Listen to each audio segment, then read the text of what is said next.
Venture போட போறோம்ல, அதுல சில கண்டிஷன்ஸ் இருக்கு. அதை பத்தி தான் பேசலான்னு வந்திருக்கேன்.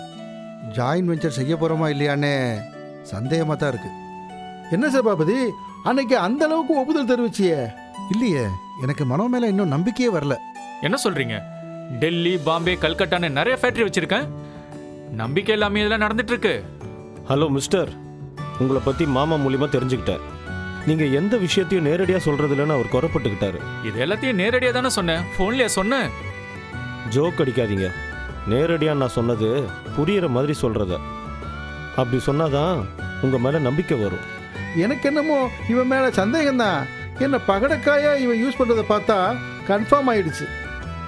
மாமா, இவர் பிஸ்னஸுக்கு லாயக்கு இல்லைன்னு தெளிவாக தெரிஞ்சிருச்சு. போக சொல்லுங்க. அப்போ லதா எனக்கு இல்லையா? என்னது? லதாக்காக தான் இந்த நாடகமா? மாமா, உடனே போலீஸ்க்கு ஃபோன் பண்ணுங்க. வேணாம் பண்ணிடாதீங்க. போன மாசம் தான் ரிலீஸ் ஆனேன். சரி, நான் கொடுத்து வச்சது அவ்வளவுதான். நான் கிளம்புறேன்ப்பா. என்ன அருணகிரி அங்கிள், உங்ககிட்டயும் ஏதோ பிளான் இருக்கு போல. இந்த பையனை வளைச்சு போட்டு எங்கள் மாமாவை போண்டியாக்க பார்க்குறீங்களா? தம்பி, என்ன இல்லாம சொல்றீங்க? எனக்கு ஒன்றும் தெரியாது. அவனை முழுசா நம்பிட்டேன். இப்போ உண்மை தெரிஞ்சு போச்சு. வினோத், அருணகிரி மேலாம் தப்பு இருக்காதுப்பா. அவர் என்னோட பிஸ்னஸ் பார்ட்னர். என்னோட பிஸ்னஸ் அம்பு ஆச்சுன்னா அவருக்கும் தானே நஷ்டம். ஆமாம், எதுக்கும் கொஞ்சம் எச்சரிக்கையாக இருங்க.